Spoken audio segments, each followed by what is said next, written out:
Wah, Well, there was more to it than that, but okay.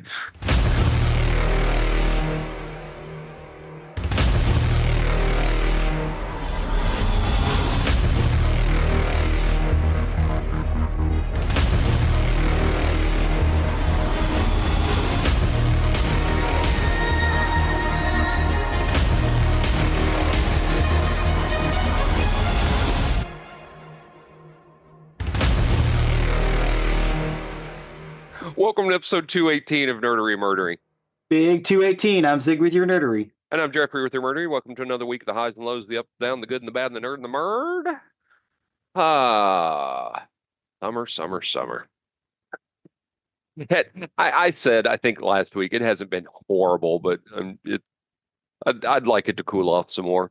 I think the biggest thing down here, I get tired of the high winds. It stays very windy down here. Oh Um, yeah, I guess most of those winds are coming off the Gulf. Yeah. Oh yeah. We had shark sightings on Padre Island Oh wow. this week. One of them swam right up to the shore. I saw a video of it this morning. So we had shark sightings, some Bulls. significant ones last year too. Yes, I think so. I don't remember. I don't They remember. like to they like swimming close to shore, Yeah. I went down and to they Mexico. they will take a nip too. Yeah. I went down to Mexico yesterday. Man, it was hot down there. They had just had some rain. Down Oh, in Mexico, so it was humid as anything. humid as hell. Oh gosh, yes. Went down Humidity in there, the valley. got me a nice haircut, dirt cheap, $10. Um, Walked around for a little while. I had a few things to get down there. I need to get some medicine um that while I was down there. So I just kind of I went down to Mexico, spent a few hours. It's not bad. I mean, the border crossing is 30 minutes away. Yeah, So it's not bad at all. Just cross down there, get a few things. Um, brought some liquor back, which yeah. you do have to declare and pay to because they will search you. I saw one lady as she was trying to drive across the border. The federales had stopped her and they were emptying out the contents of her car. I mean, there Oh were bags and shit. bags they were emptying out. Yeah, Oh shit. causing a little line. So I mean, how bad is the? It's still cheaper to go down there, pick up the liquor, and then pay the duty coming back, right? Yeah. Oh yeah. Yeah, it really is. Than It's buying a liquor not store over here. it's not as good as it used to be. I Yeah. mean, 10 years ago, it was a lot cheaper to buy liquor and beer and on all that stuff, everything that gets a sin tax here. It used to be a ton cheaper, but it's not as much anymore, but it is still cheaper. Um, I had to get some vodka for my mother-in-law for some Bloody Marys and some other stuff. But I kind of like going down there. It's on a weekend, it's pretty busy. Yeah. I got down there, I don't know, about 1:30 in the afternoon. And have learned since my first trip down there to park on the U.S. side and walk Hmm. across versus Uh-huh. drive in. Um, Walk across but or take a taxi. you don't even want to take a taxi. You're going to be caught in traffic. Oh yeah, is it that bad? Walk across. You know, you are going to get accosted as you cross the bridge. I mean, there are people standing below the bridge that climb up and they've got their hats out for money as you walk by. There was one lady who Trying to sell you a parrot which you cannot bring across. actually coming back. All the kids that I was passing by were selling Chicle? gum. Chicle? Yeah, yeah, they were selling gum.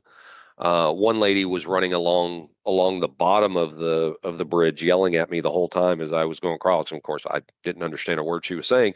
Hmm. But yeah, she was yelling at me as I was going across. But like I said, I like traveling down there. Progreso Nuevo or Nuevo Progreso, excuse me, I said that backward.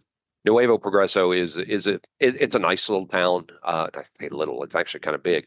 Um, but it's an interesting little city to go through, and I like traveling down there. I don't have the book passport. I told you about that when you were down here. I've got the little ID that looks like a driver's license. Hmm. It'll only get you in North America and the Caribbean. You cannot go overseas with that. You have to have the book passport still to You go book passport, but overseas. you got the little thing, so when you go across the border, you can just go, "Hey, here's my little border pass." Yeah, and I know people said before I went down there the first time that you have to have that, but as I was exiting Mexico, Hmm. there were two lines. One said passport, the other said driver's license and birth certificate. So I think your driver's license will still get you out of Mexico. I don't know. I mean, I'm not advocating somebody go down there and try it because the last thing I want you to do is go to Mexican prison. Yeah, you don't want to go Um, to Mexican jail. You you know, honestly, you don't want to go to jail in South Texas either. So no, no. Well, do the right okay, line. okay. You don't want to go to jail, period. Yeah. So, but definitely don't want to be caught on the other side of the border. But yeah, I next time you come down here, I want to plan a day, just take you down there, especially because I think you want to at least see the sign for the vampire bar. The vampire bar. We should go visit the vampire bar. I don't know that I'm going to go in, but Have a few drinks. I guarantee you they're playing some goth music. oh, probably. So anyway, you got anything for us? Are you ready to step over to the nerdy side of the house? I'm kind of ready to step over to the nerdy side of the house. Sure, let's do it. So, we're going to talk about James Bond films. A little background about James Bond. There was this writer, minor nobility guy named Ian Fleming, right? He, during the Second World War, signed up for the Special Services, and he worked with them quite a bit till the end of the war. Then he got out of Special Services, which eventually became MI6. Um, during the Second World War, they were called Special Services. Um, he became, I believe, he went into publishing, and he would get like a month off every year, and he would go to this little island in the Bahamas that was super cheap and stay at this little rental place that he called Goldeneye that he eventually was able to buy, and write books. And he would publish them when he got back. And that is the story. And as he was writing it, he couldn't figure out a name for the character. So he looked over and there was a bird book, a book of Caribbean birds in that place. And the author was James Bond. So he's like, you know what? That's a pretty blank name. We're going to call him James Bond. That'll be my character. So he started writing these books. And they got really popular in the 50s and the 60s. They decided they want to start making movies out of them. And it was a company called Aeon Productions, which scored the rights to them. Some other companies also did some James Bond movies, but they weren't the same thing. They weren't the Aeon Productions. Aeon spelled E-O-N, when you would think it was Eon, but it's not. It's pronounced Aeon. By the Broccoli family and Harry Saltzman. The Broccoli family, famous because they made all their money inventing the vegetable, basically. They were seed Inventing the farmers. vegetable. They invented the vegetable, yeah. All right. It's called broccoli because of that family. A few generations before these guys, but that's where they got all their money. Chopper broccoli. Chopper broccoli. Chopper broccoli. Sorry. So they made all this money and decided to go into film productions. It started with James Bond, and they've done really well ever since. It is produced in England, but we're going to talk about James Bond movies today. And And to throw it out there for those that don't know, James Bond, or excuse me, 007 is a title. mhm. That is the title of the, uh, James Bond 007 is a title. And you'll see different things on the internet. You'll see both these. You'll see one that says all these actors that played James Bond are actually different people in the Uh-huh. James Bond universe that get the title of Yeah, James like Bond. 007 and James Bond go together. If Yeah. you get that, if you get that promotion, you stop being, Jim Smith and become James Bond 007. There are other places out there on the internet that says that the movies definitively say how that is wrong, that Yes. that they are the same person every single time. I tend to stay on the side of that they're not, which I think Yeah. to me is a little bit cooler. Yeah. Explains the different looks better. But yeah, it's not only a title.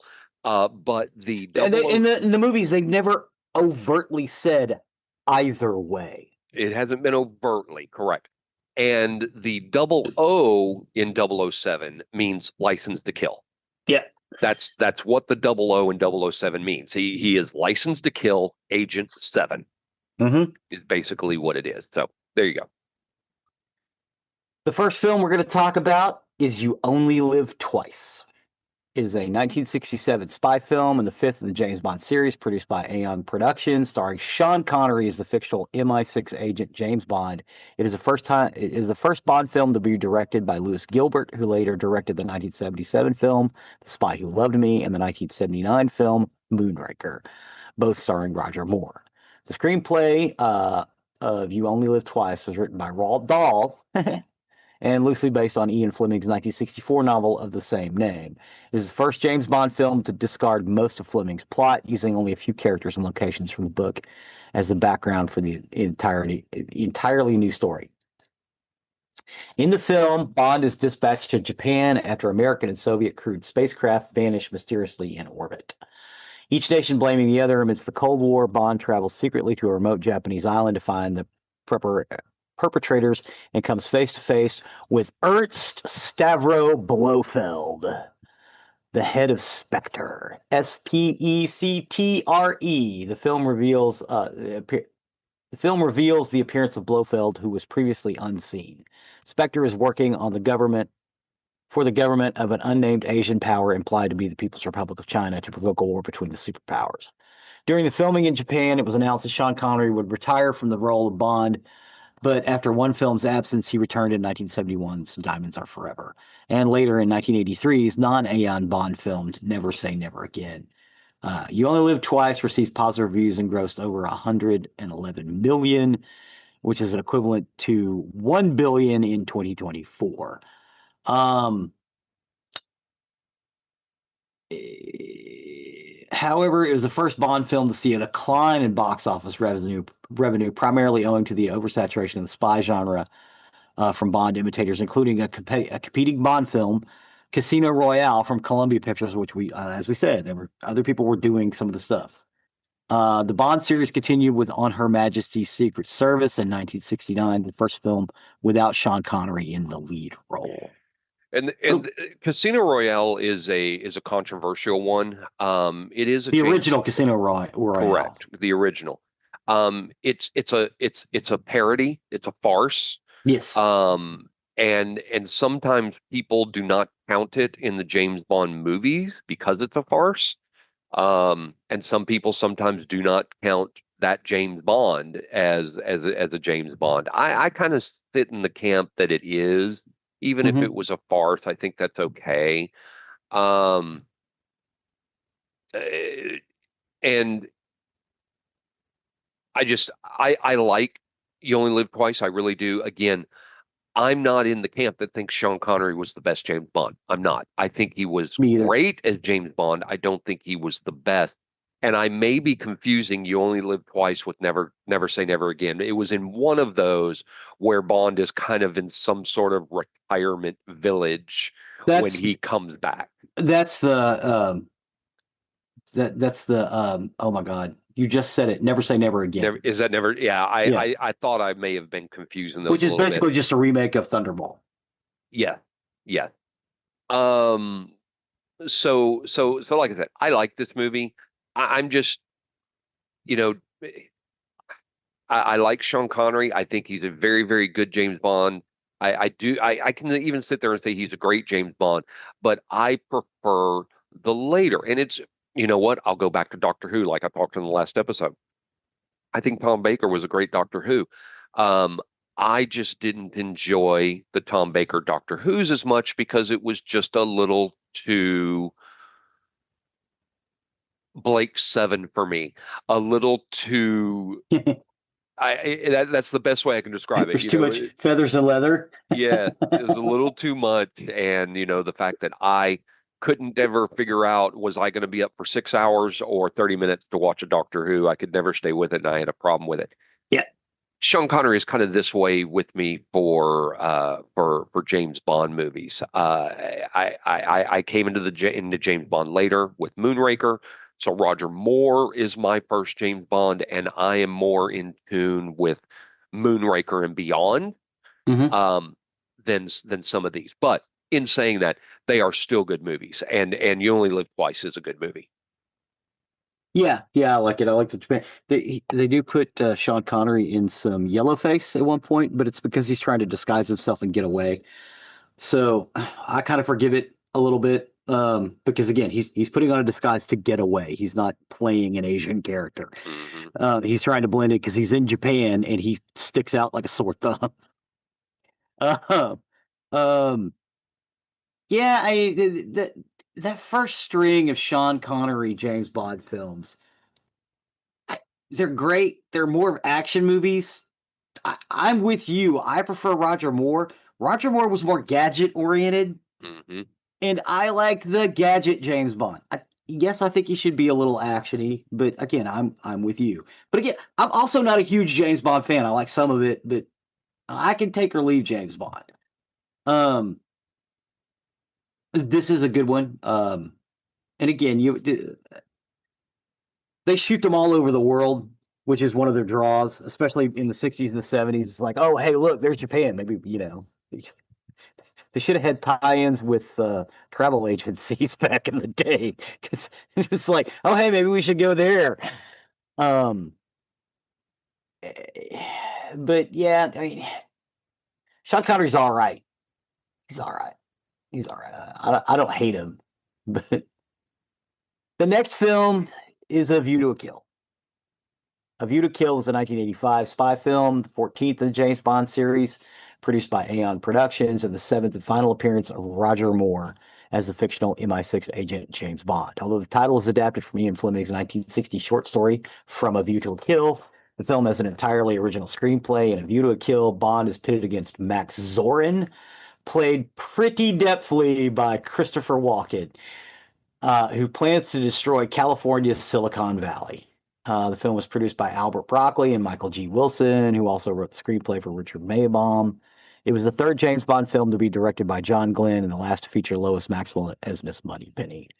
Despite receiving mixed reviews from critics who frequently took umbrage with the effects of Moore's advanced age on his performance, and being disliked by Moore himself, it was a commercial success, with the Duran Duran theme song of Beautiful Kill performing well in the charts, becoming the only Bond theme song to reach #1 in the Billboard Hot 100.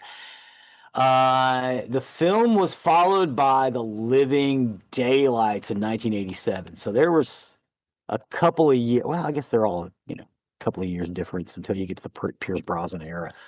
Um, and we didn't put either one of those Timothy Dalton films in here.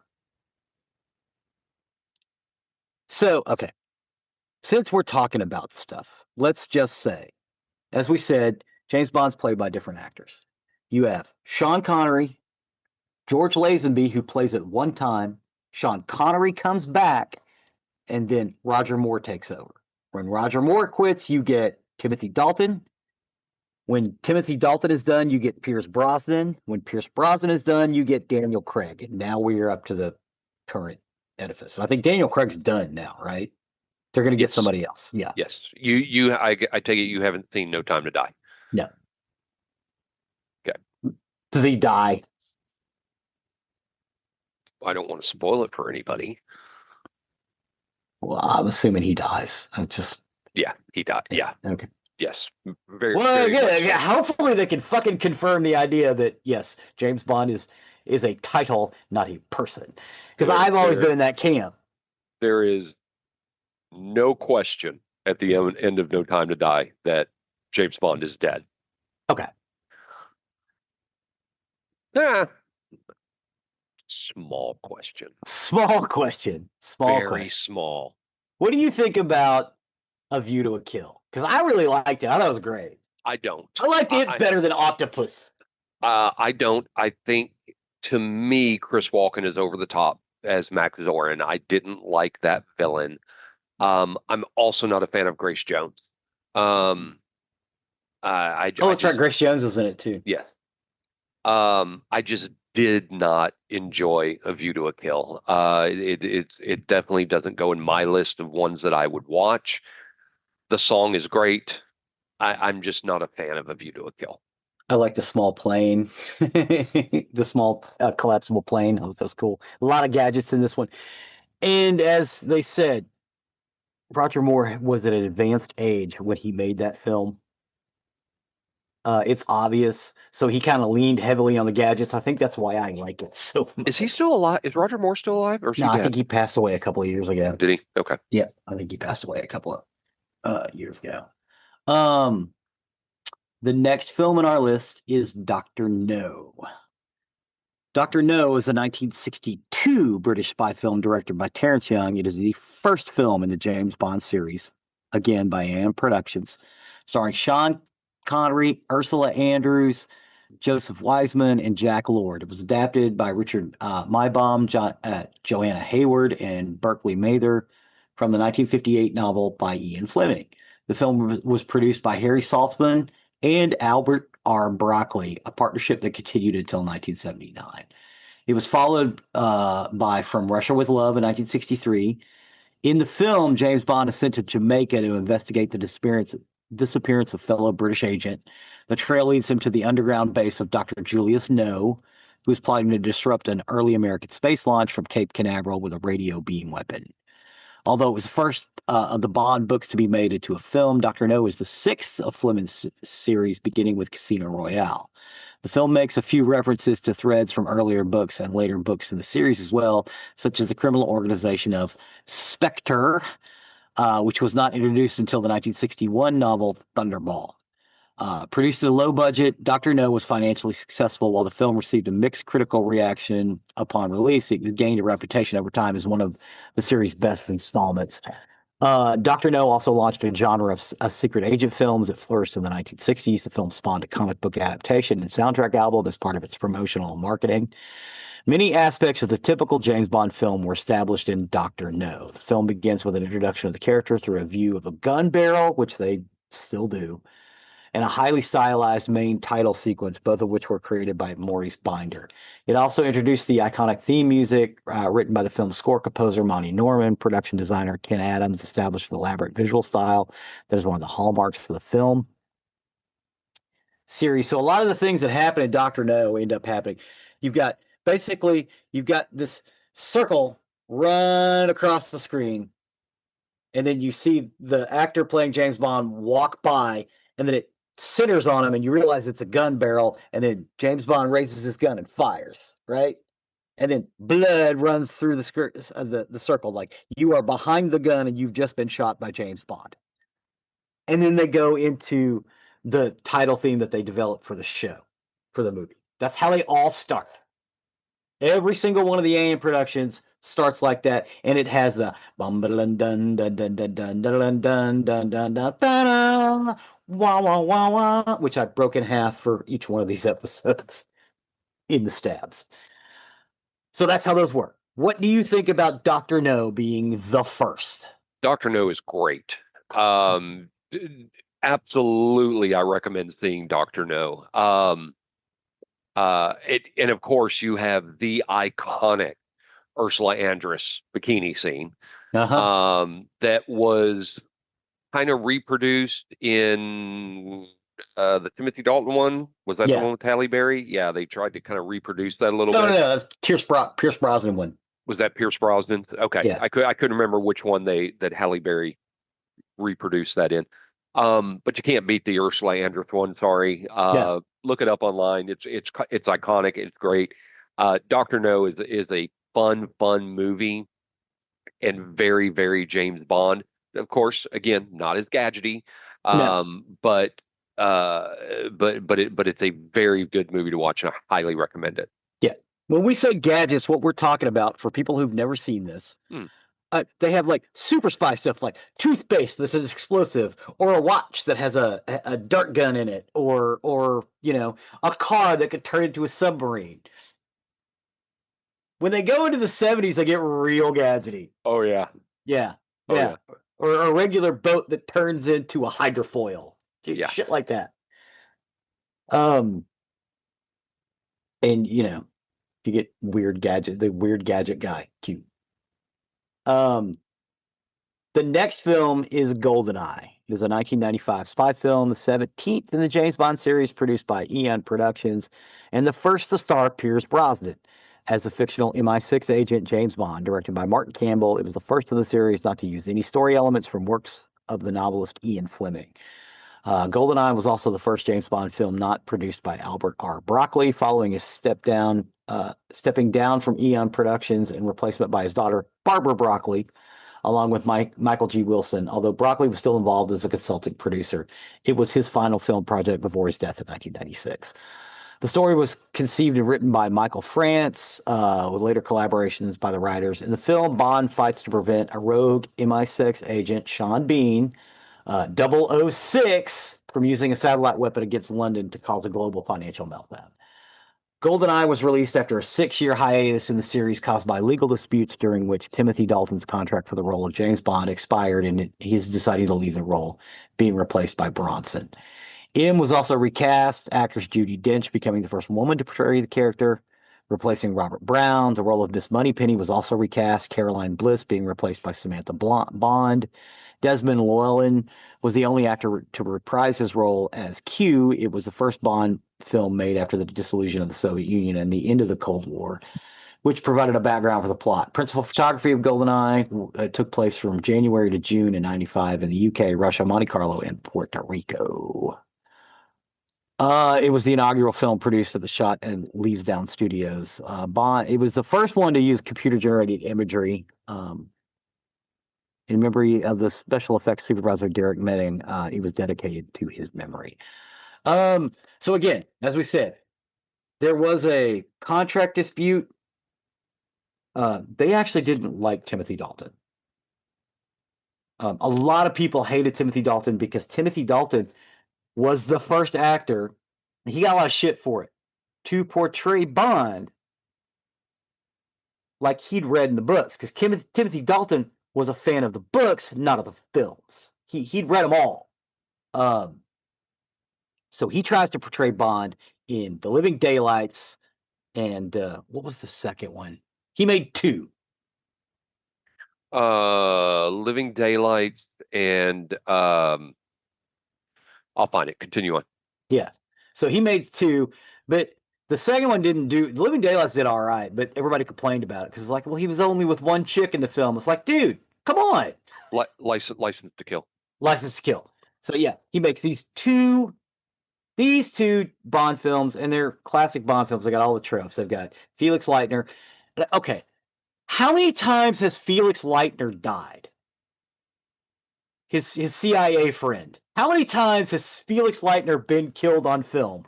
Because I think it's a bunch. He gets killed a lot. James Bond has a friend or a colleague who works in the CIA named Felix Leitner. He's in a bunch of these movies. He's been portrayed by, God, probably 1,000 different actors at this point. And I'm sure he'll pop up again. Um, uh, which also leads me to believe that the Felix Leitner character is also a title, because he dies and he pops back up in another film because he's talking to his friend Felix. What do you think about GoldenEye? So GoldenEye is great. Pierce Brosnan was great as GoldenEye.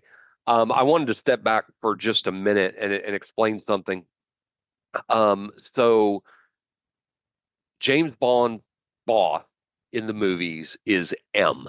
It's a title. They Mm-hmm. they they absolutely are different people, and they talk Yes. about that throughout here. Yes. M is the title, and it's funny because once Judi Dench takes over, they often refer to her as Mom or Mum. Mum. Which Mum. she is M. I love Judi Dench in this role. Oh God, yeah. It's later, the role of M is later taken over by Ray Fiennes, Yeah. who's great in the Yeah. role.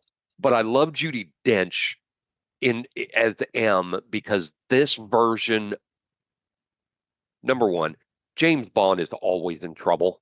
He's Uh-huh. always in trouble because he steps across the line and he will break the rules. And so He's M, flashy too, and oh, honestly, if you're a absolutely. spy, you don't need to be flashy. No, no, which is why M always has a problem with James Bond. Now, go back before Judi Dench.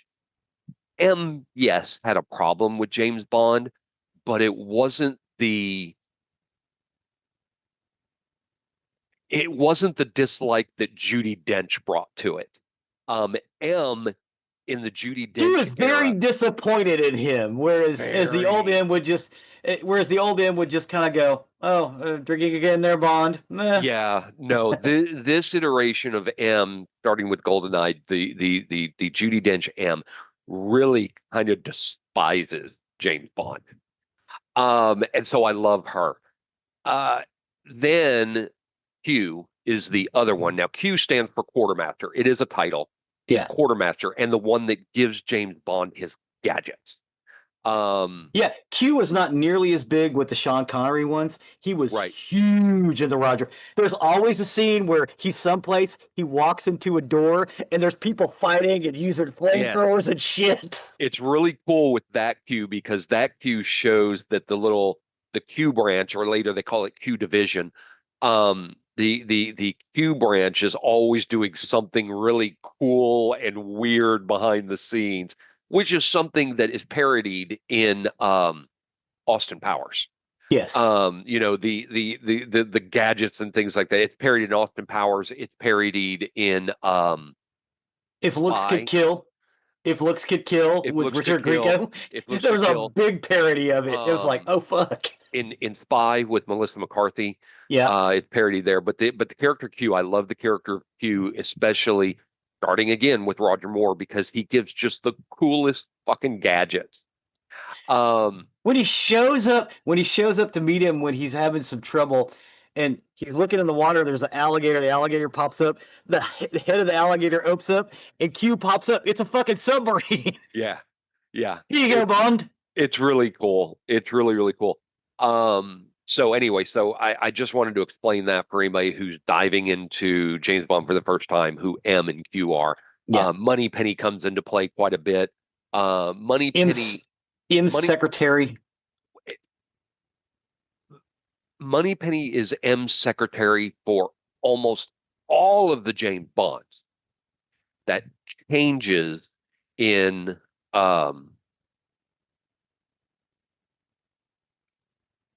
I just lost it. Skyfall. Yeah. It changes in Skyfall. Moneypenny is no longer the assistant or the secretary, so it changes up a little bit because she's very much in the earlier James Bond behind the desk, and James Bond always flirts with her Uh-huh. and blah blah blah blah. So anyway, so I just had to explain that. Take off that dress, Moneypenny. I'd like to get to know you a bit better. Goldeneye is a Take off that great dress, movie. It's Moneypenny. it's a lot of fun. Pierce Brosnan is great in it. I liked Um, Pierce Brosnan. yeah, But again, I also like Tim Dalton too. Pierce Brosnan was also gadgety, though. I think that's why I think I like the ones that are more gadgety. That's I why I do don't care too. for Daniel Craig. I I don't think he's not nearly as gadgety. He's not nearly as gadget. He gets gadgets, but that doesn't stop me from liking all of the Daniel Craig except for Spectre. I did not like Spectre. But yeah, give GoldenEye a watch. A plus. The next film is Octopussy. It's a 1983 spy film and the 13th in the James Bond series, produced by Aeon Productions. It is the sixth to star Roger Moore as the MI6 agent James Bond. That's a lot of sixes, sorry. It was directed by John Glenn, and the screenplay was written by George MacDonald Fraser, Richard Maibaum, and Michael G. Wilson. The film's title is taken from a short story in Ian Fleming's 1966 short story collection, Octopussy and the Living Daylights. Although the film's plot is mostly original, it does, however, contain a scene adapted from the Fleming short story, The Property of the Lady, included in 1967 later editions of Octopussy and the Living Daylights. The events of the Octopussy short story form part of the title character's background. The Octopussy Bond is assigned the task of hunting a megalomaniacal Soviet general who is stealing jewelry and art objects from the Kremlin art repository that leads Bond to the exiled Afghan prince Kamal Khan and his associate Octopussy, played by Maud Adams, and the discovery of a plot to force dismantle disarmament in Western Europe with the use of nuclear weapons. Octopussy was produced by Albert R. Broccoli and executive produced by Michael G. Wilson. It was released 4 months before the non-Eon Bond film, or Aeon Bond film, Never Say Never Again. The film earned 187.5 million against its 27.5 million budget and received mixed reviews. Praise was directed towards the action sequences and locations, with the plot and humor being targeted for criticism. Adams' portrayal of the titular character also drew polarized response. And I never under why do people just not like Maud Adams? I don't know. People were just all over him. And I she have was no in The idea. Man with the Golden Gun before that. I have no idea. I don't know. I don't know. I don't know. I don't know anything about her, so I have no Yeah. idea. What is it? Was it just because she wasn't great in it? I'm going to go back to what I said just a minute ago. I have no idea. I know nothing about her. I Okay. No, don't no. I know. mean, do you think she was great in Octopussy? No, no, Yeah, I thought she was kind of bad. no, I do not. Yeah, I thought she was kind of bad. I mean, not terrible. I mean, she didn't pull me out of the movie. She's just kind of a cardboard cutout. Know what I mean? She was there as eye candy. She was there to hold a gadget.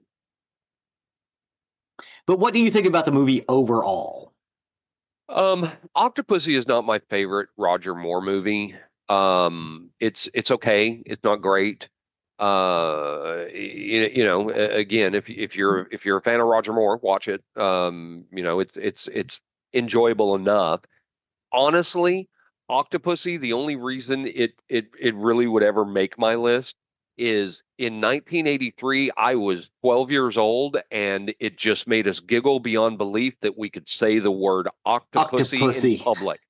Octopussy. Um, and it was just fun for us back Hmm. then.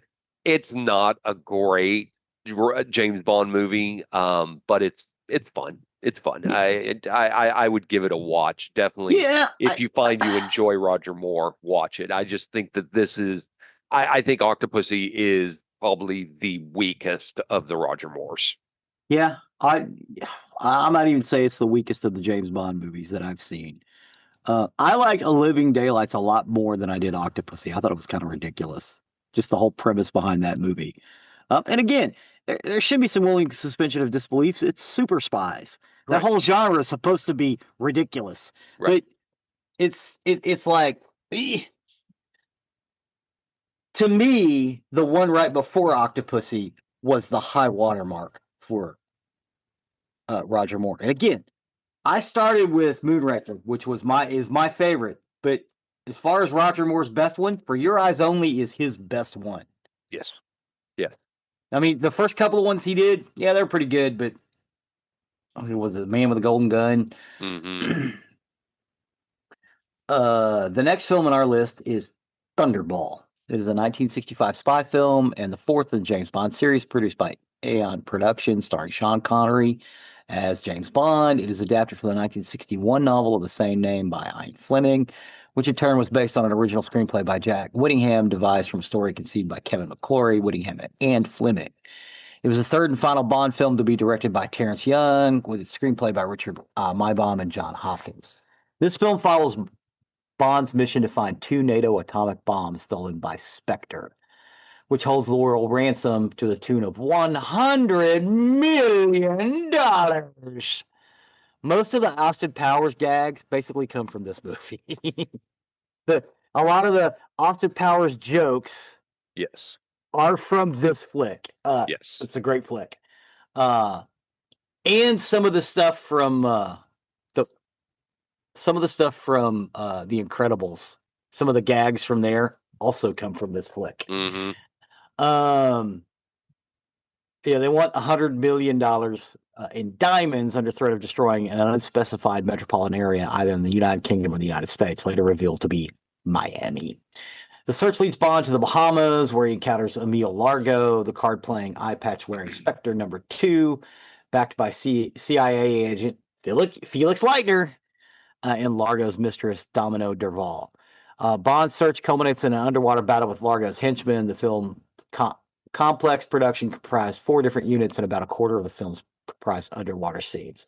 Thunderball was the first Bond film shot in widescreen Panavision, and it shows. This flick has Panavision written all over it. Um, it was the first one to be over 2 hours long. Planned to be by Bond film series producers Albert P. Broccoli and Harry Saltzman as the first in the franchise, Thunderball was associated with a legal dispute in 1961 when former Fleming collaborator McClory and Whittingham sued him shortly after the 1961 production of the novel, claiming he based it upon a screenplay that the three of them had written together. The lawsuit was settled out of court, and Broccoli and Saltzman, fearing a rival McClory film, allowed him to retain certain screen rights of the novel's plot and characterizations, and for McClory to receive sole producer credit on this film. Broccoli and Saltzman instead serves as executive producers. So how it went down is they wanted to do Thunderball first, but because of this thing going on, they had to let that court case settle. Plus, they didn't really have the money to do Thunderball the way they wanted to, so they did Doctor No. That was a success. They did the next one, and eventually they did Thunderball. The film was very successful. It had a worldwide box office receipts of $141.2 million in 1965 money, which in today's money is $1.5 billion. It did well than all of the other ones. In 1966, John Steers won the Academy Award for Best Visual Effects and a BAFTA nomination. Producer designer Ken Adams for that BAFTA award. Some critics and viewers praised the film and branded it a welcoming addition to the series, while others found the aquatic action repetitious. The movie was followed in 1967 by You Only Live Twice, and in 1983, Warner Brothers released a second film adaptation of Thunderball novel under the title Never Say Never Again, with McClory as the executive producer. So the reason Never Say Never Again was made was as a basically remake of Thunderball was because McClory owned it. What did you think about Thunderball? Thunderball's really good. Definitely worth a watch. Probably Connery's I would best agree. one. Um, so it's again, this is where I believe you actually get to see Blofeld the first time. Yeah, you only got Spectre. shots of him before, No, I think he was completely off camera, or else you saw him from the back or something, but you never or actually you got saw the introduced. cat. Yeah, or you see the cat. Um, so you get Blofeld out here because I love that he has a main nemesis, and Blofeld is it, and of course Spectre, the big rival organization, um, which gets parodied and gets smart because they Uh-huh. have chaos. Chaos. Um, and a villain you never see. Um, but it's really good. I like Felix Leiter. I like that when he runs into Felix Leiter.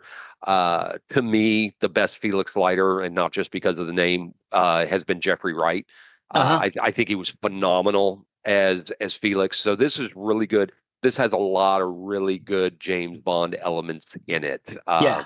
Highly say I would watch. Yeah, again, a lot of people parodied this movie specifically Yeah, because a lot of the stuff that you think of as James Bond, they're thinking about this flick. absolutely. And this was Absolutely. this was the big one for a long time.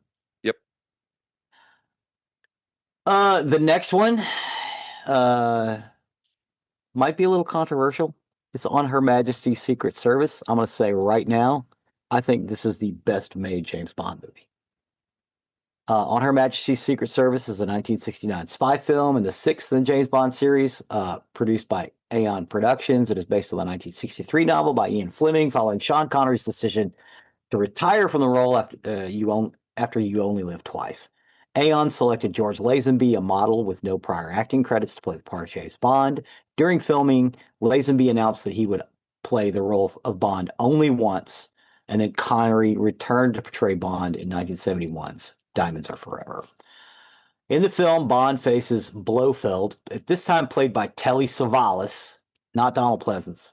He was played by a whole bunch of different people too, who was planning to hold the world to ransom by threatening to render all food plants and livestock infertile through the action of a group of brainwashed angels of death. Along the way, Bond meets, falls in love with, and eventually marries Contessa Teresa de Vincizzo, played by I think Diana it's Vincenzo. Vincenzo. Thank Yep. you. Yes, Vincenzo. I can't read Italian apparently. Played by Diana Rigg, Yeah. who was in a spy series in England on television.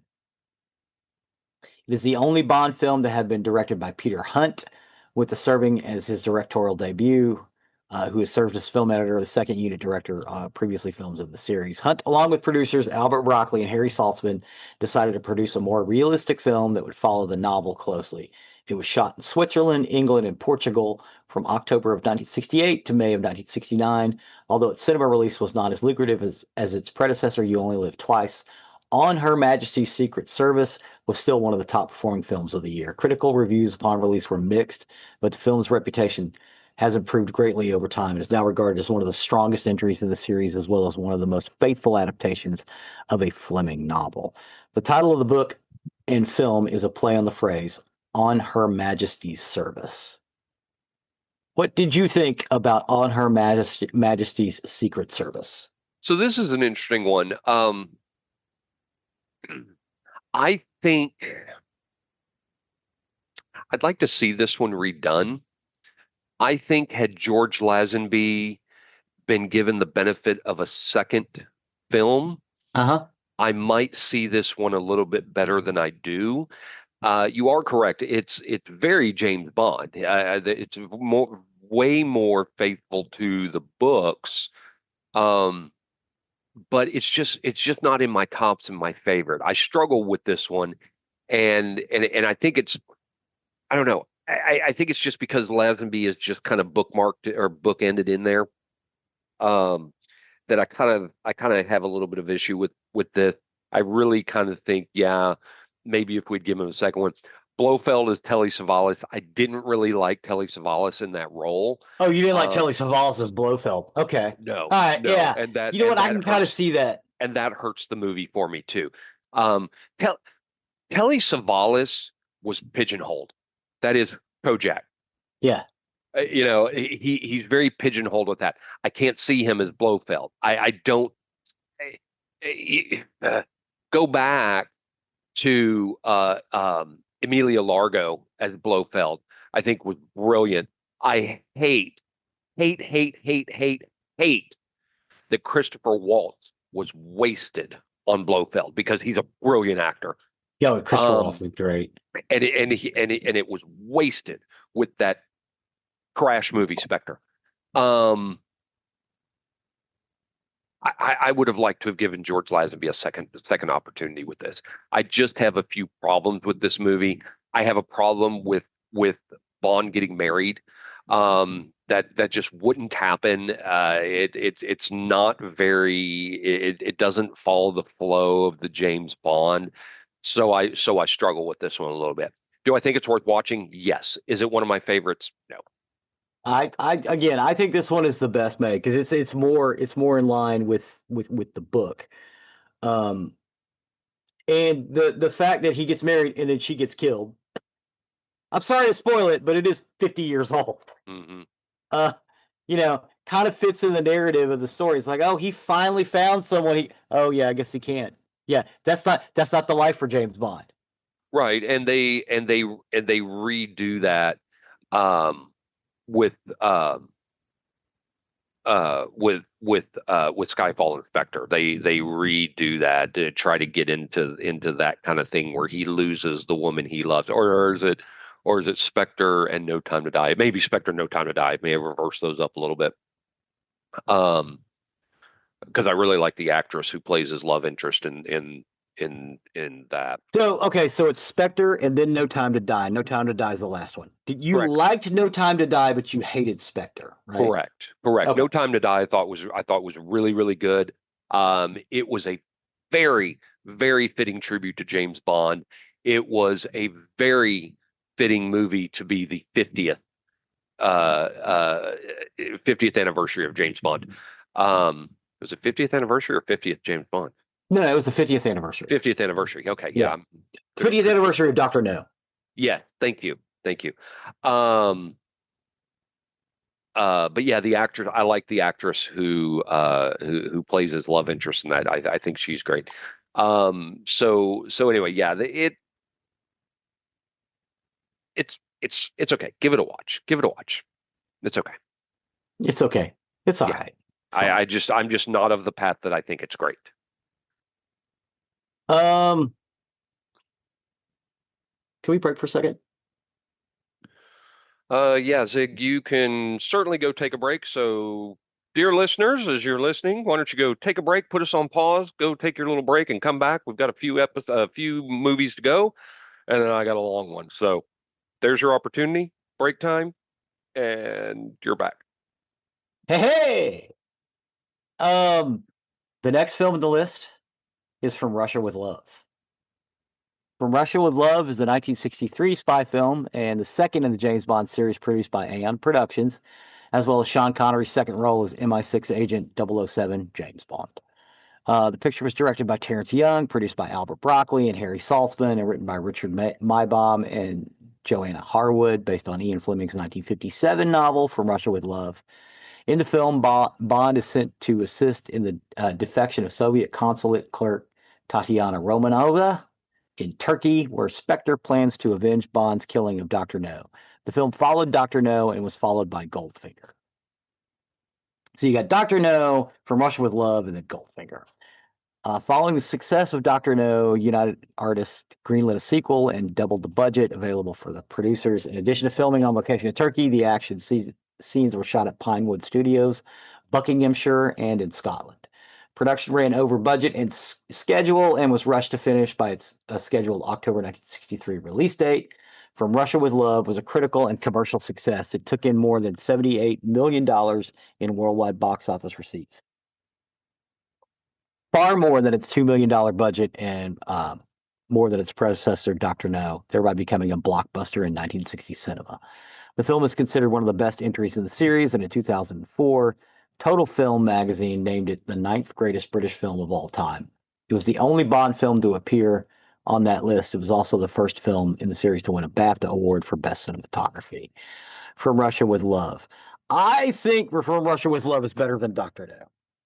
I don't think it's as good as Thunderball. From Russia with Love is a very good installment. I think it's sad that it's the only Bond film to appear on that total film list. Because From Russia with Love is a very good movie. It's very, very James Bond. Yeah. It's like they figured out what they were doing. Like Dr. No was good, but when you get into this, because this is the second one, they basically knew what was going on by the time they got into production of this. Yeah. But I would say it's the next one on the list where they really figured Where it they out. really got to hit their stride. Yes, because the next one is like, to me, is really the one where James Bond becomes who he is. And James so, Bond. yeah, From Russia with Love is good. I would watch it. I would rather move on to the next one because I really think that's the one where he really, really becomes James Bond. The next the storyline at any rate. Yeah. The next one is Goldfinger. Goldfinger. That's where you get the Shirley Bassey song, and it's amazing. It is a 1964 spy film. God damn, they were making these every year. Yeah. Jesus Christ, no wonder he wanted to quit. That's the third installment in the James Bond series produced by Aeon Productions, starring Sean Connery as the fictional MI6 agent James Bond. It's based on the 1959 novel of the same name by Ian Fleming. The film also stars Honor Blackman, love Honor Blackman, Gert Frobe, and Shirley Eaton. Goldfinger was produced by Albert R. Broccoli and Harry Saltzman. The film was the first of 4 Bond films directed by Guy Hamilton. The film's plot has Bond investigating the gold magnate Auric Goldfinger.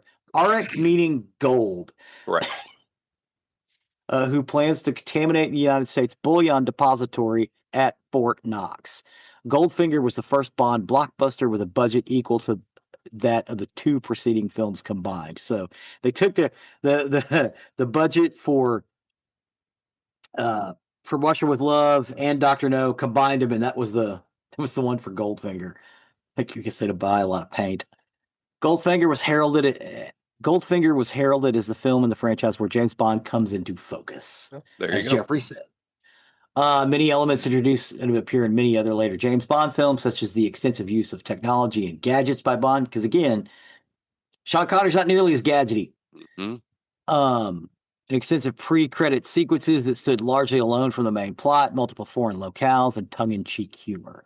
The film's release led to a number of promotional licensed tie-in items, including a toy Aston Martin DB5, which is the Bond car, uh, from Corgi Toys, which became one of the biggest selling toys of the 1960s, and an image of a gold-plated Eaton on the cover of Life. So, a lot of people said because they covered her in paint, they had to leave a little square on her back so she didn't die, but they forgot to do it. This is an old, well, they call them internet rumors now, but they used to just call them rumors back in the day that Eaton died because of it. She didn't. She's alive. She's talked about it multiple times. I think she's finally passed away recently, but she lived to a ripe old age. Her being painted gold did not hurt her in any way, other than it was exceedingly uncomfortable. Uh, an image of gold-plated Eaton on the cover of Life. So, Goldfinger was the first Bond film to win an Academy Award for Best Sound Editing and opened a large favorable critic reception. The film was a financial success, recouping its budget in 2 weeks and grossing over $120 million worldwide. In 1999, it was ranked 70th on the BFI Top 100 British Films list. What do you think about Goldfinger? Goldfinger is great. Like I said, that's really when not just I'm not just saying that Sean Connery came into his own as James Bond. The movie franchise came into their own as James Bond. This really embodied what James Bond was going to become throughout all these years. And Goldfinger 100% worth a watch. If you're gonna pick some James Bond movies to watch, we've had a few in here. Goldfinger has to be on that list. Goldfinger. I would say Goldfinger and Thunderball. Oh, sure, sure. Yeah, Goldfinger, Thunderball, and From Russia with Goldfinger. Love. If you're gonna Yeah, go well, to the okay. Sean Connery ones, Yeah, there's but some of them. Goldfinger, Thunderball, you really need to see because they're just good. Yeah. The same with For Your Eyes Only, um, and the first Brosnan one, Goldeneye. And if you really like the stuff, check out the Timothy Dalton ones because they're really good and they're really underrated. Um, but again, good in a different way. The same Mm-hmm. way that George Lazenby is good in a different way. Mm-hmm. Skyfall, the next film is Skyfall. Skyfall is a 2012 spy film and the 23rd in the James Bond series, produced by Aeon Productions. The film is the third to star Daniel Craig as a fictional MI6 agent, James Bond, and features Javier Bardem as Raul Silva, the villain, with Judi Dench returning as M. The film was directed by Sam Mendes and written by Neil Purvis, Robert Wade, and John Logan. In the film, Bond investigates a series of targeted data leaks and coordinated attacks on MI6 led by Silva. In the series, the return of two characters, Miss Moneypenny, played by Naomi Harris, and Q, played by Ben Whishaw, after an absence of two films. Ray Fiennes, Bernice Marlowe, and Albert Finney are among the supporting cast. So, Ray Fiennes takes over as M. Mm-hmm. Is he the Yes. same person in this film where he takes over as M later on? What do you mean? No, no, this is where he takes over as M. Okay, all right. Okay. Skyfall's old enough now, 2012. Um, he takes over as M because Judi Dench dies. Okay. All right. Good deal. All right. That That's makes why sense. he takes over as M. Yeah, because So he, again, I don't think I've seen Skyfall. So I go ahead and finish with what you're going to say, and then let me give my review of Skyfall. I'll yeah, get to it. yeah. Mendez was approached to direct after the release of Quantum of Solace in 2008. Development of the film was suspended through 2010 after MGM filed for Chapter 11 bankruptcy, which caused screenwriter Peter Morgan to leave the project. Production resumed December 2010 after Purvis Wade and Logan were hired, and a November 2012 release date. Principal photography began that November after the film's title was revealed and lasted until March of 2012, with filming locations including London, Shanghai, Istanbul, and Scotland. Its premiere was at the Royal Albert Hall. On a basically an IMAX screen they put up there. And it was released to coincide with the 50th anniversary of the first James Bond film, Oh, I Dr. thought No No. Time to Die was, but I guess it was Skyfall that was the 50th. Okay. Yeah. All right. The next film in the series, it was the second highest grossing film of 2012. The next film in the series, Spectre, was released in 2015. So, Skyfall. Skyfall is brilliantly done, is a brilliantly done James Bond movie from start to finish. The theme song is brilliant and to me, the best. Um, this to me, I said it when it came out. I thought Skyfall was the best James Bond movie. Mm-hmm. I thought it embodied everything about James Bond. Judi Dench as M, brilliant. The new Q, played by Ben Whishaw, I think his name is, brilliant as the very young, wet behind the ears looking Q, who's actually extremely brilliant, except he actually does something very stupid in the movie, um, which is funny. Uh, but if you want to see just how brilliant this movie is, and Javier Bardem as the villain, I don't know if we Mm-hmm. can put it on the site because we might get kicked for Mm-hmm. copyright. But the scene where Javier Bardem is introduced when he walks into this room filled with computers and wires and all this kind of shit as Bond is tied to a chair. That scene from start to finish, brilliant. Watch that scene and see how good that movie can be. In our playlist, I've got his transformation scene where they put him in jail. Oh, that also is a brilliant scene. Yeah. Is brilliant. Um, you get a lot of background into Bond, and in Skyfall, Bond is considered by MI6 to be washed up. Oh, Um, okay. they're kind of thinking he can't do this anymore, and he has to go through a whole series of tests and trials trying to prove himself that yes, he can still be a field agent. Um, and Javier Bardem plays on that when he is first introduced into the film on how Bond is washed up. Um, Albert Finney is in the movie, who is a brilliant actor. Albert Um, Finney? Oh, wow. Albert Finney, That's yeah, yeah, he's in it and he's brilliant. Um, I cannot say enough about how wonderful of a James Bond movie Skyfall is from start to finish. If you have not watched it all, please do and watch it from start to finish. Javier Bardem is a big portion of this movie because he's one of the best Bond villains I have ever seen. Um, Everything about him is great. Bond is Daniel Craig is the embodiment of James Bond in here. They bring the Aston Martin back, which is a great callback. I cannot say enough about Skyfall. If you want to dive into James Bond and really enjoy James Bond, would I start with Skyfall? No. I would go back and go ahead and start with Sean Connery. Go ahead and go back and start there. But do not skip on Skyfall. Do not skip on it. There. okay. I've said my piece.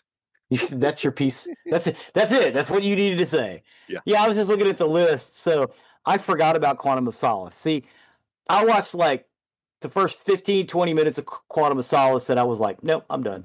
A lot of people think that way. Quantum of And Solace is not that's a basically when I bailed out of watching James Bond films. Yeah, and there's a lot of people that did. There's a lot of people that did not like Casino Royale. I think Casino Royale is very good. I'm talking about the Daniel Craig one. I think Yeah, it's very good. The villain in there is great. It's oh, what's his name? Why can't I get his name out? Um, he's got a played famous brother too. played I don't. played the guy who uh designed the Death Star in Rogue One. Yeah, yeah. Maz Mikkelsen. Thank you. Yeah, he's in Casino Royale, and it's great. After Casino Royale, I did see of Solace. I don't like Quantum of Solace as much. I really don't. Um, that's a skip one for me. So it's a Casino Royale, Daniel Craig, great. Quantum of Solace, Daniel Craig, Skyfall, absolutely great. Spectre, bleh, hated Spectre. No Time to Die, Daniel Craig, great. He's got 5 movies in there, and I think he's got 3 that are great. Three are really good. Yeah, the other two Yeah, are just kind of meh. but without a doubt, Skyfall, watch it start to finish, and it's See, brilliant, brilliant. he's like you're thinking about him the same way we were thinking about Roger Moore. Like, yeah, he was all right, the man with a golden gun and that stuff. But he really and Moonraker, even though it was our first, his crowning achievement was like right in the middle. It was for your eyes only. Yeah, That's where he hit his stride. yeah, Yeah, yeah, Daniel Craig's the same way with the Skyfall. yeah. Okay, Except I cool. hated Spectre. Spectre's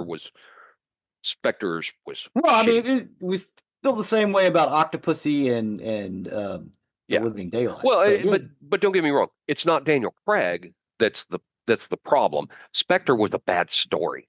it's just stupid. Yes, it And was I a think bad Quantum of story. Solace was stupid. I couldn't figure out what the fuck was going on.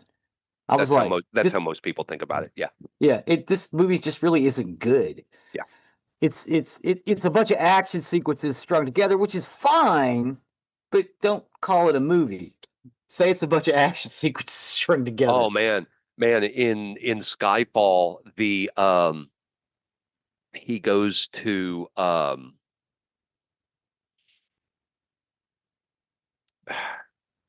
somewhere in the Orient. Anyway, big neon city. And Hong Kong, it's not. I don't think it's Hong Kong. It's like to start with an M. Macau. Macau. I'm almost positive it's Macau. Yes. Hey, look at me at neon city behind me there.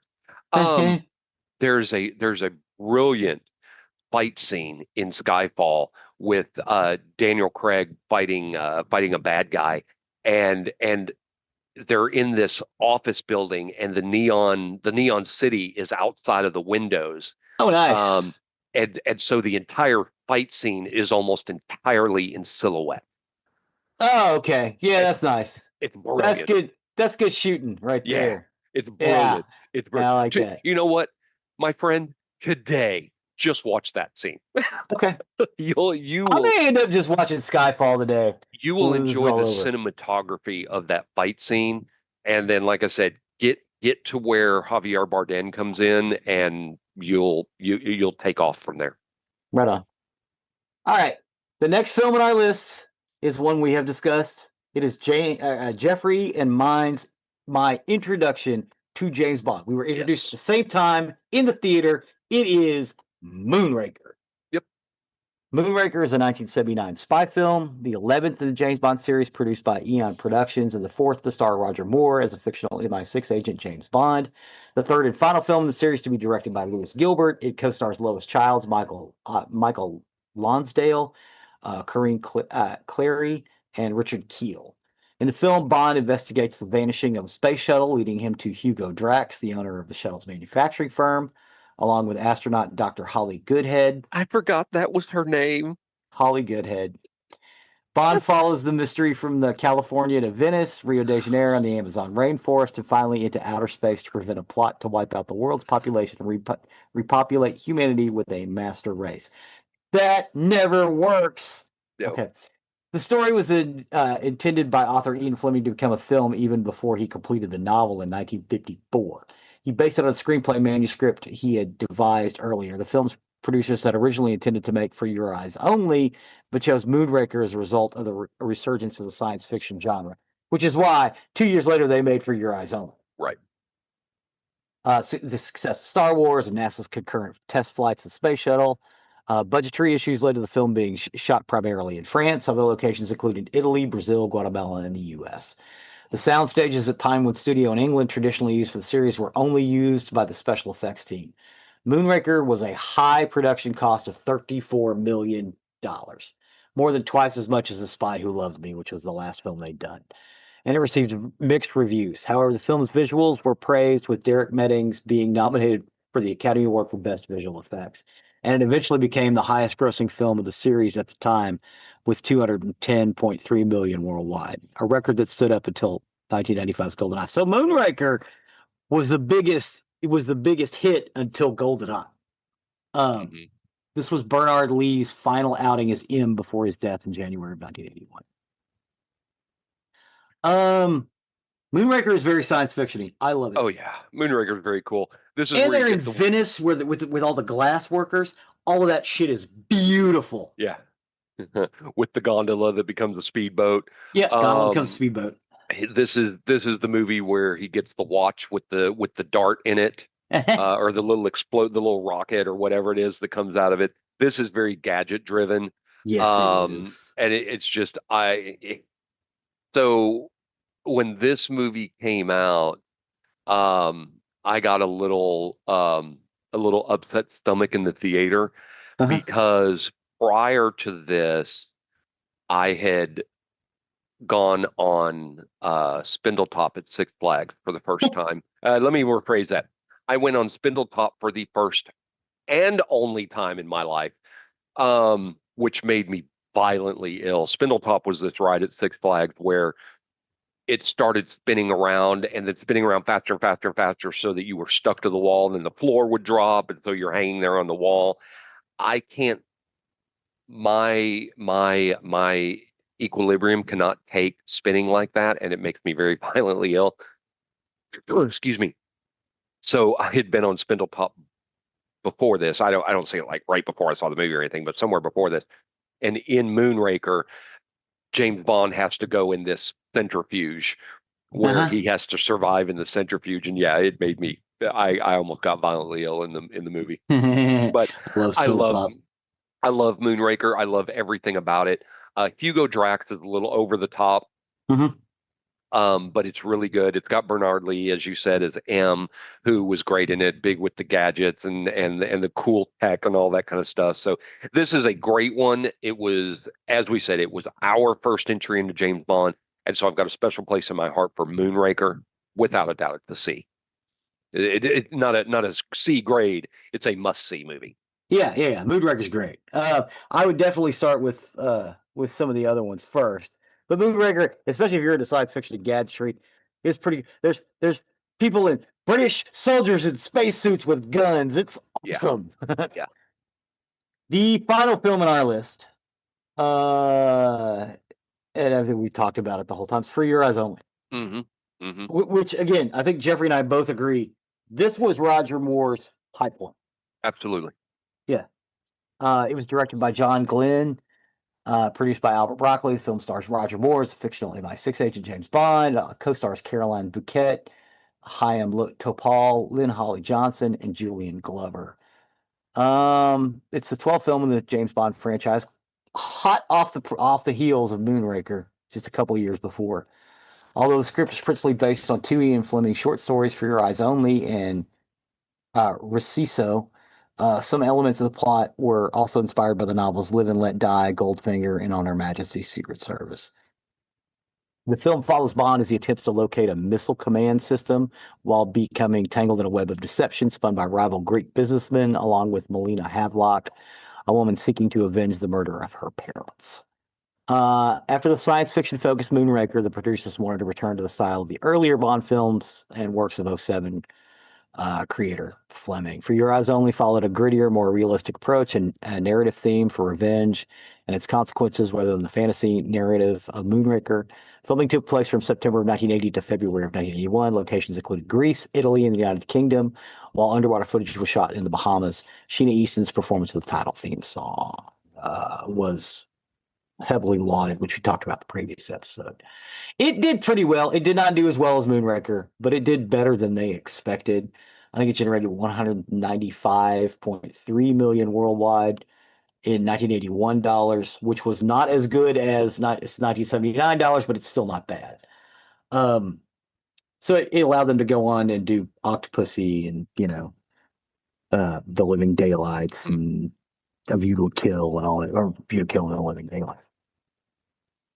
But as we said, this one is great. There's a scene where they're Bond and one of the Bond girls are getting drugged behind a boat across a barrier reef, which is it makes it, when you're watching it, especially in the theater, which where how I saw it originally, it was hard to breathe when you're watching it. And Mm-hmm. to this day, Mm-hmm. even though I've seen it a bunch, I catch myself trying to hold my breath a little bit because it's like, oh my God, they're gonna get it because it's pretty graphic.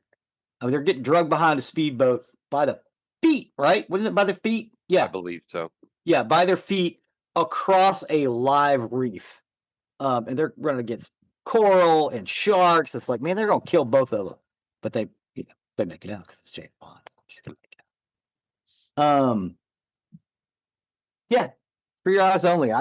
It's Roger Moore at his highest peak, even though It is, and it's the more serious of the Roger Moore James Bonds. It's not as goofy as some of them can be. Go back to Moonraker and the character of Jaws. uh-huh. Jaws was really kind of an over the top villain.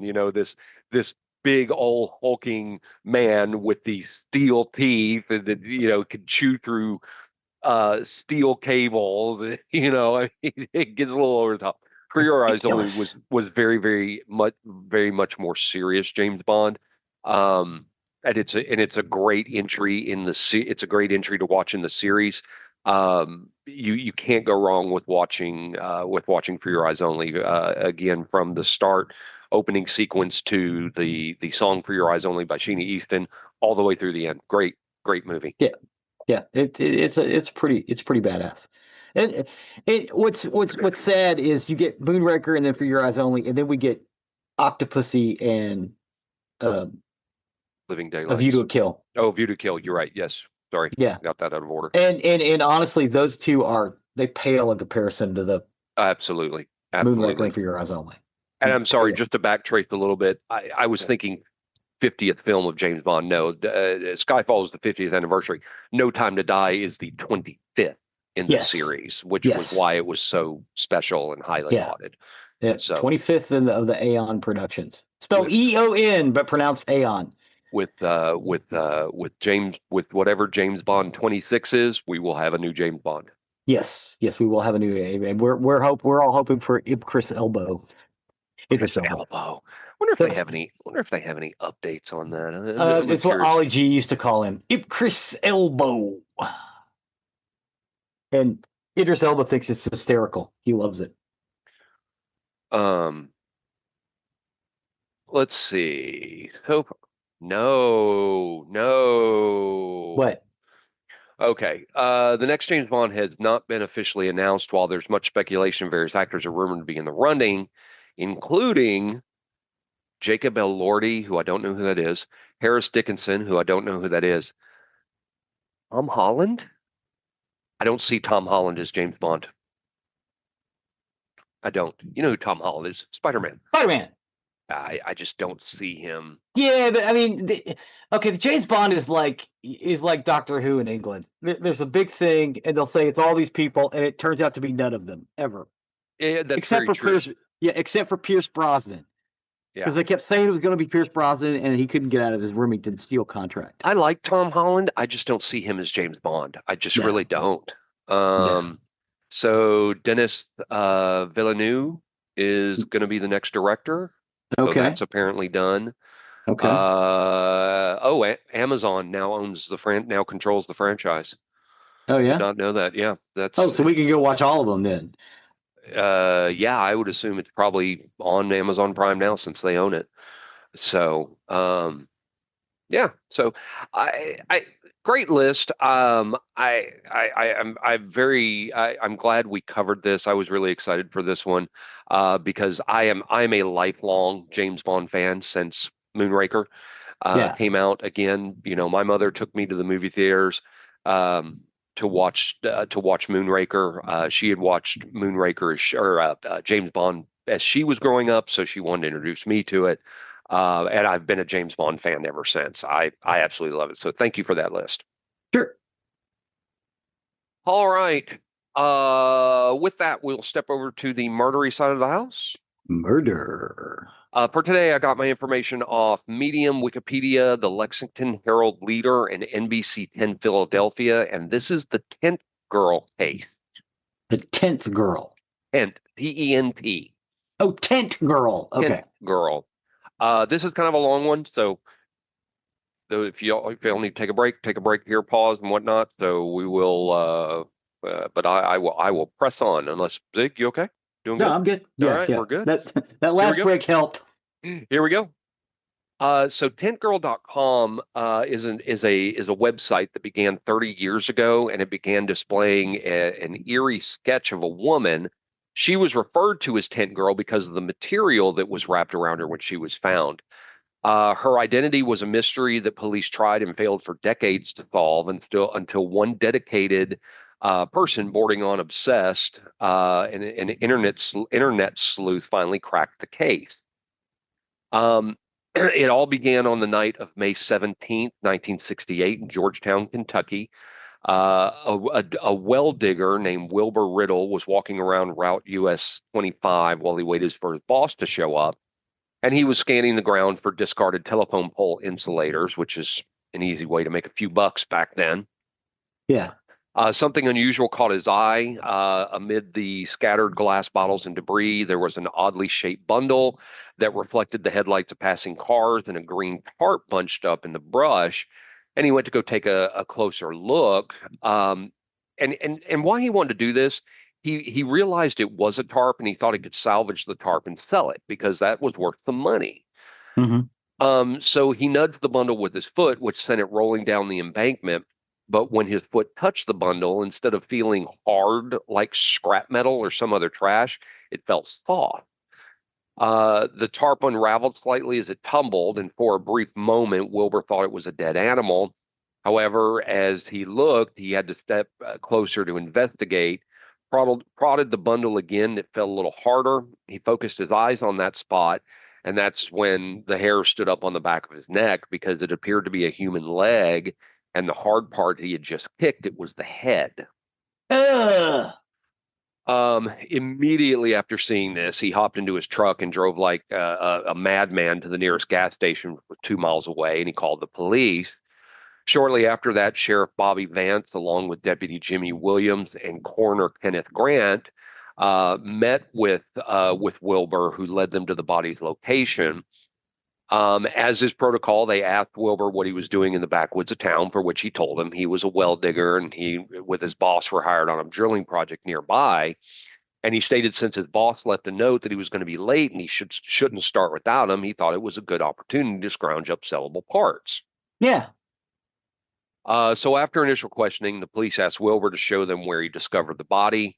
Um, that's when the stench hit him. There was no doubt that there was a body down there. They cut open the fabric and they uncovered the body of a woman who was in an advanced state of decomp, who was lying there before the officers.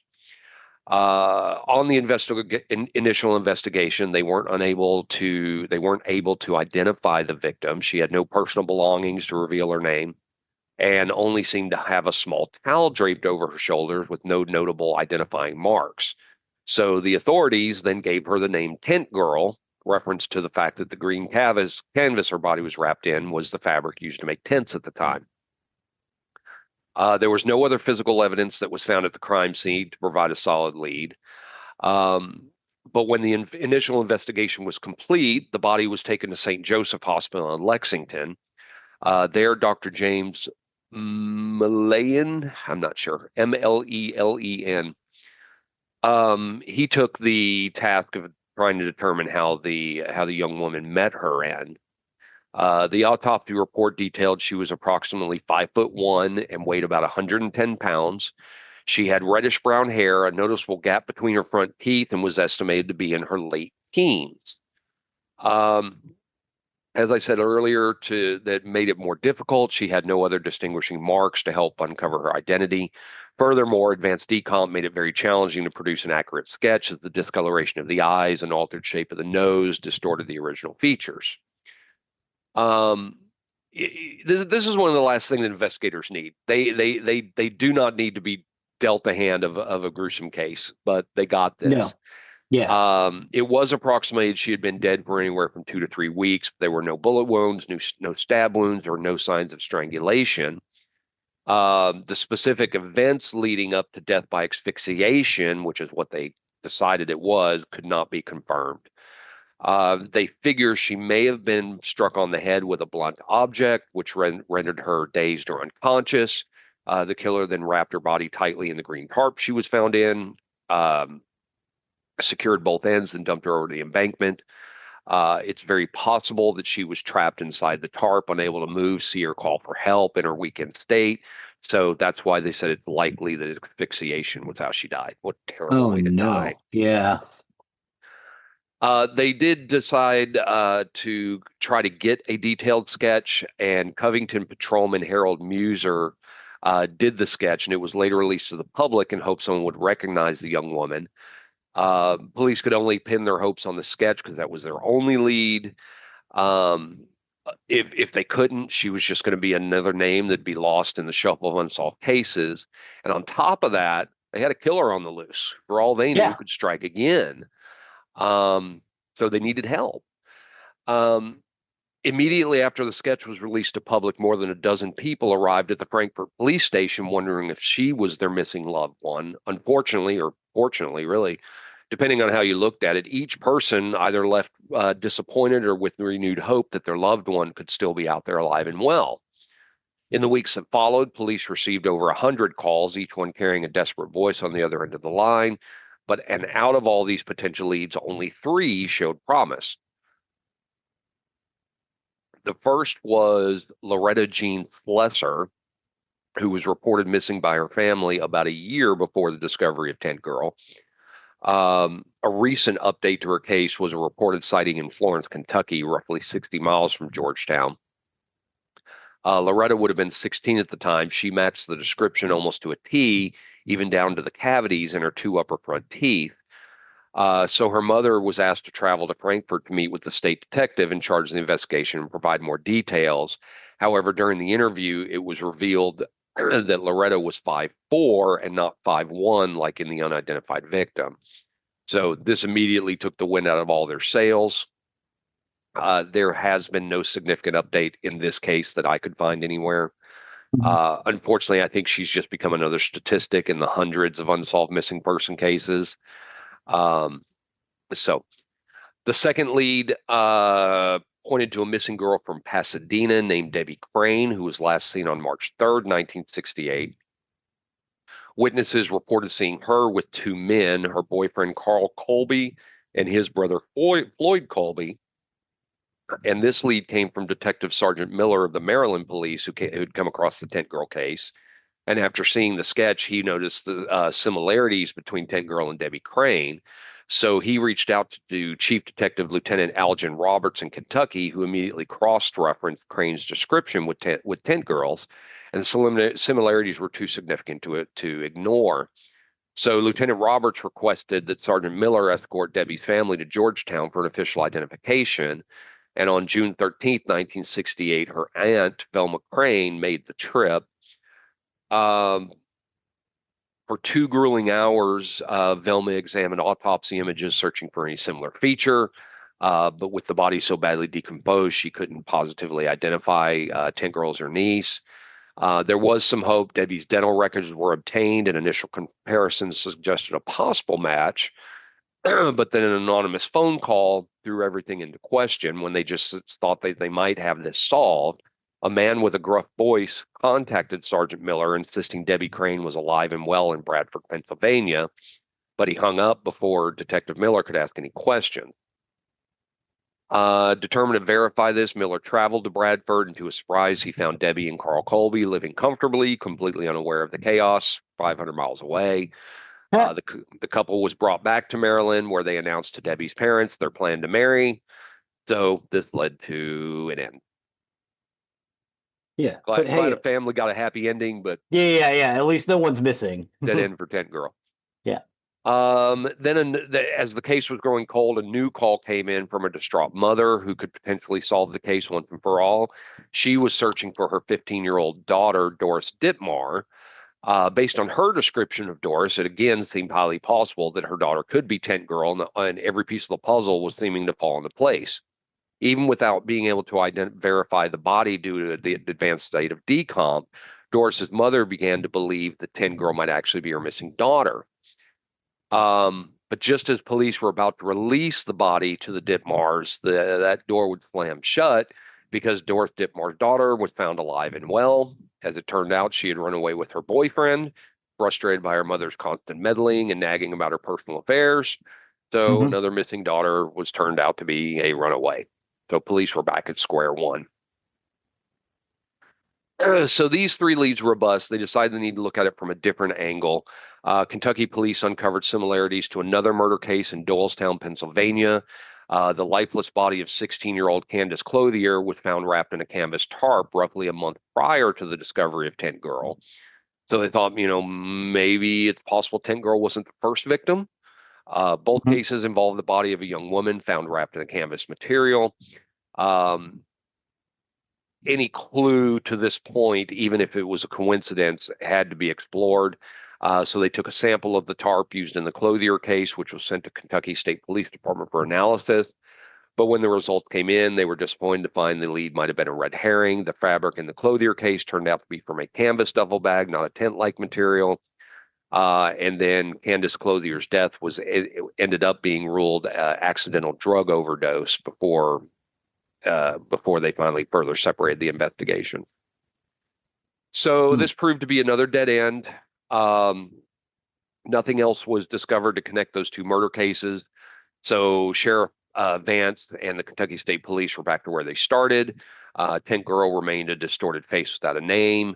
Over a month had passed since the body's discovery, and the police hotline dedicated to inquiries about the case had gone from receiving hundreds of calls to zero. Yeah. Um, so Harold Mueller spent weeks studying images from the autopsy before drawing a new sketch of the unidentified victim, believing Hmm. it to be a closer representation of the girl's, appearance in life. He gave her a rounded face with less prominent cheekbones. What did remain consistent was the cavity in her front teeth, which caused a notable gap that Mueller pointed out would be the key detail. Police released an updated sketch, and then waited. And then over the next couple months, the case kind of went to a crawl. Occasionally, there would be new findings, such as forensics being able to lift a partial fingerprint. But this new evidence was unlike uncovering a small piece in a puzzle of about, like 1,000 piece mystery. It wasn't enough to give investigators direction where to go. 8 months passed, and Georgetown officials were no close to uncovering her identity, let alone her killer. And by January of 1969, they were on the verge of giving up. County attorney and lead investigator Virgil Pryor was interviewed by the Kentucky Post, and he reluctantly admitted that Trent Girl may never be identified. A few months later, Master Detective, which is a true crime magazine, published an article about the unsolved case, hoping to reach a wider audience. Initially, the publication story led nowhere.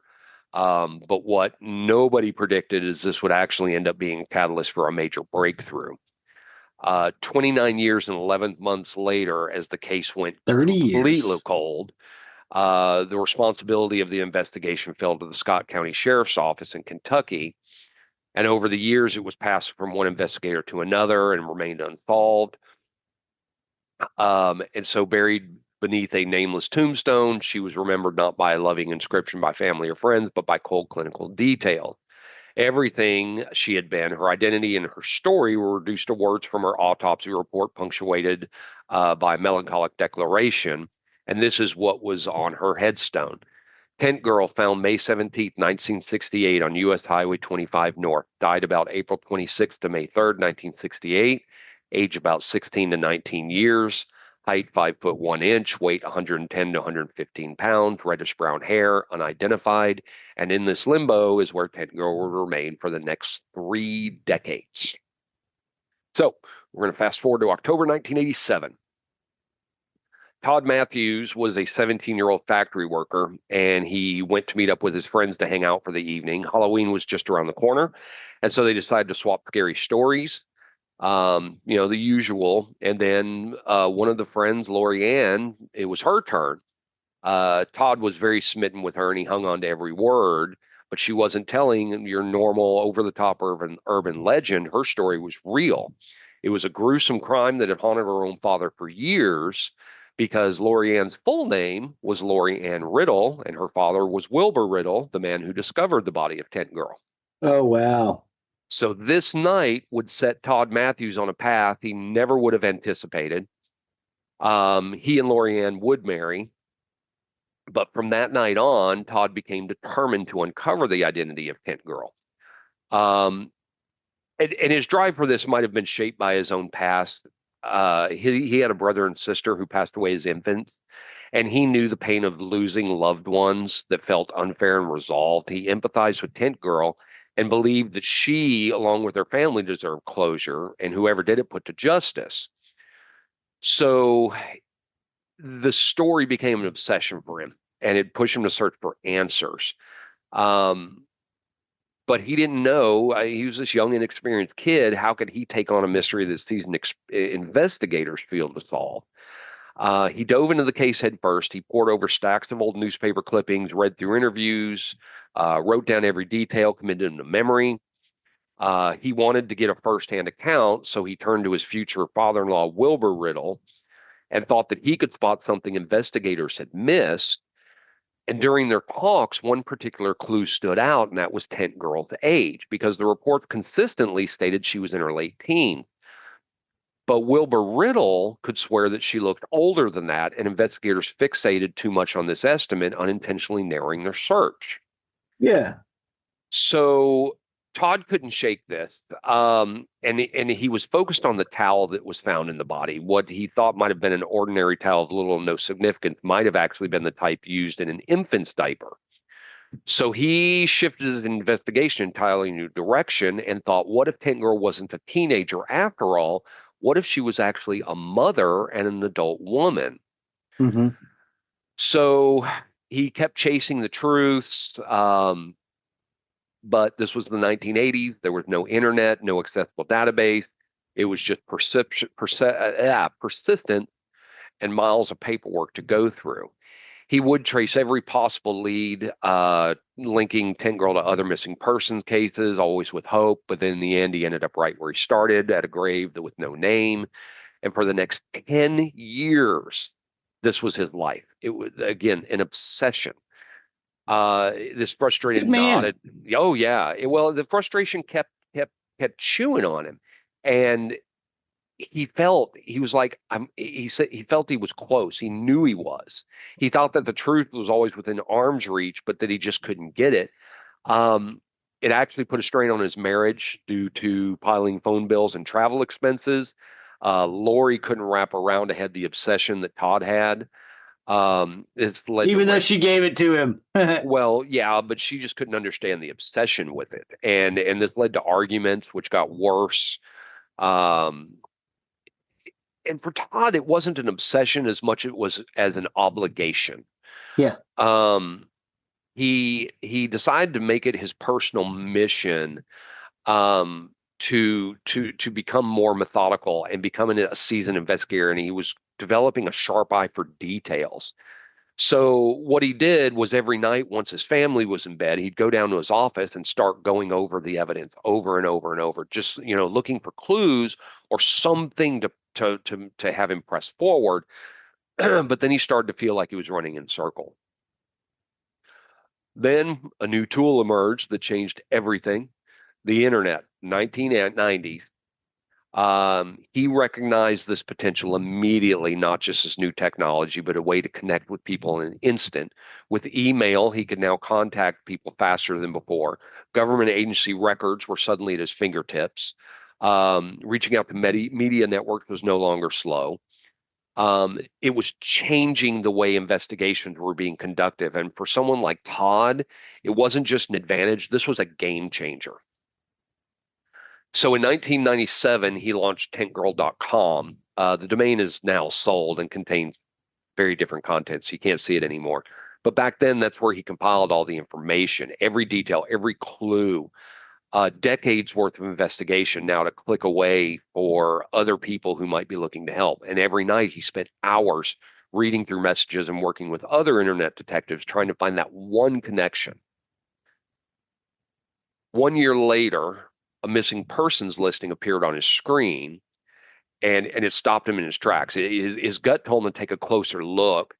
Um, Once everyone had gone to sleep, he settled into his usual routine. He checked emails. He scrolled through countless missing persons listings, and dozens of posts were blurring together. None were matching the keywords. And there was one entry which crept to the surface of his screen, and it was three words that stopped him in his tracks: Lexington, 1967, and missing. The post was from a woman named Mary Westbrook. She was searching for her missing sister, Barbara Ann Hackman Taylor.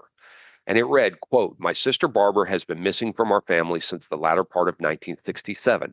She has brown hair, brown eyes, is around 5'2" tall, and was last seen in the Lexington, Kentucky area. If you have any information, please contact me at the address posted." Yeah, this town is just a little bit north of. I went and looked at the map up a second ago. It's just a little bit Yeah, north of them. It's part of the Lexington area, basically. right. And so this Barbara Taylor would have been 24 at the time she went missing. She was young, but she could have been a mother. So this is kind of what spurred Todd, and his gut was telling him this was it. He felt he had finally uncovered the identity. He typed a reply, and waited. And then he rushed up and he went to his wife and told her to wake up. He said he found her. Um, and then Todd and Mary talked at length about her sister. They compared all the details: the height, the hair color, and even the cavity on the upper front teeth. Everything matched. And then he and the professional detectives who worked on the case prior to this involvement, they'd all been here before, and it ultimately led nowhere. But this time, we have another technological game changer: DNA. That's right. Um, it- Investigators didn't have this back then. Um, they were a little worried about this because they started to get very excited. And if they were wrong, could they really stand another disappointment in this case? Well, Todd helped Rosemary reach out to the Kentucky State Forensics Medical Examiner. They weren't eager to entertain this request, especially because this was an amateur cyber, sleuth. But Todd wasn't somebody to back down, especially when he thought they were this close. And so Kentucky officials finally bent to this and thought that Todd might be onto something. So they exhumed the remains of Tent Girl to conduct a DNA test. They used samples from Rosemary Westbrook herself and from Tent Girl's teeth and bones. Forensic examiners meticulously cross-referenced the data, searching for a definitive match that she was indeed her sister. But then for the next few weeks, Todd, Rosemary, and the investigators could do nothing but wait. And then on April 26th, 1968, nearly 30 or 1998, nearly 30 years after her body was found, the DNA came back as a match. Tent Girl had a name. She was Rosemary's sister, Barbara Ann Hackman Taylor, born September 12th, 1943, in East St. Louis in St. Clair County, Illinois. She was just 24 years old at the time of her death. Um, and so they had that in place, and now there's the one final question that remained: who killed her and Yeah, discarded her who? like trash on the side of the road? Yeah, who killed her? So her investigators uncovered a few key details with this. Barbara was married to George Earl Taylor, who was a carnival worker. Hmm. They also learned at the time of her disappearance and death, Barbara and George had an 8-month daughter. These two details alone shed new light to other major elements of the case. The green tarp Barbara's body was wrapped in was the same type of canvas commonly used in circus tents. The towel found with her remains wasn't just an ordinary towel, it was a cloth diaper, which was used for infants back then. So everything was falling into place. So when it came to a suspect, investigators only had one name in mind, and that was George Earl Taylor, her husband. The biggest reason for this is George never reported his wife as missing. Instead, he simply told Barbara's family she had left him for another man. Not only did he fail to search for her, but he was also known for his explosive temper. The tarp she was found in was easily accessible to George through his work at the carnival. However, while this theory is completely compelling, the question of who killed Barbara may never be fully answered or anybody face justice. George Earl Taylor, the prime suspect, died of cancer in October of 1987, more than a decade before Barbara was finally identified. So with him gone, chance for investigators to interrogate him is also gone. What happened to the baby? So there's not a lot of information about the baby, and I think that's because they're trying to preserve her anonymity. Okay, so Um, she wasn't beside the mom on the road. The kid correct, survived. Okay, correct. all right, To okay, for everything I've read, yes. The case is officially unsolved, but at least they found her. Her name was yeah. returned to her. Her body does still remain in the Georgetown Cemetery where her tombstone was, but they've added some crucial detail. They added Barbara Ann Bobby Hackman, September 12th, 1943 to December 6th, 1967, loving mother, grandmother, and sister. So her Oh, child ended up. had a shot. Yeah. Okay. So the mystery of Tent Girl was solved thanks to the persistence of Todd Matthews. Um, this eluded investigators for close to 30 years. Todd Matthews, after achieving this groundbreaking achievement, he continued assisting in the investigation of other missing person cases. This was the point I loved. He helped found the Doe Network. I did Yeah, not know that. he helped found the Doe Network. That's a nonprofit organization comprised of volunteer amateur cyber organization who work along with investigators to determine the identity of John and Jane Does, just like Barbara. He also founded Project Eden, which is a group of certified artists who voluntarily create composite sketches and clay reconstructions of unidentified remains to law enforcement. He has worked as a consultant for various film and TV projects, including one of his most notable clients being filmmaker Jerry Bruckheimer. And additionally, he served as the former director of case management and communications for NamUs.gov, which we've talked about NamUs before. That's the national online database for missing and unidentified persons. However, on January 3rd, 2024, at the age of 53, Todd Matthews passed away at his home in Livingston, Tennessee. Um, he did remain married to Lori Ann and left behind his sons, Dylan and Devin, both of who have families of their own, making Todd a grandfather of two. While Todd isn't with us anymore, he made a huge impact in the online detective community and the It's Doe great. Project. He helped people, and his obsession also led to sounds like a very successful career, a career that he could do while he was helping people. And Absolutely. I can't think of anything more rewarding than that. Oh, absolutely. 100%. I love that. I love the fact that his obsession turned into some very amazing programs that have helped Yeah. find. And you know what? He had every reason to give that up. Oh, absolutely. Every reason. Absolutely. Absolutely. Yay to Todd. Mhm. I'm sorry that he has passed, but I think he leaves behind such a great legacy. And that was one of the things that attracted me to this story is when I found out that he had founded the Doe Project. And just with this case, it was so fascinating. But yeah, that's the story of the Tent Girl.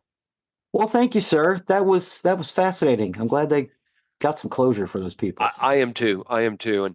And I do apologize. I know that was really, really long, but there was really so much that had to be talked about in that. I know this was a long episode, but we appreciate Yeah. all of you staying with us. Yeah, the James Bond Um, episode was long too.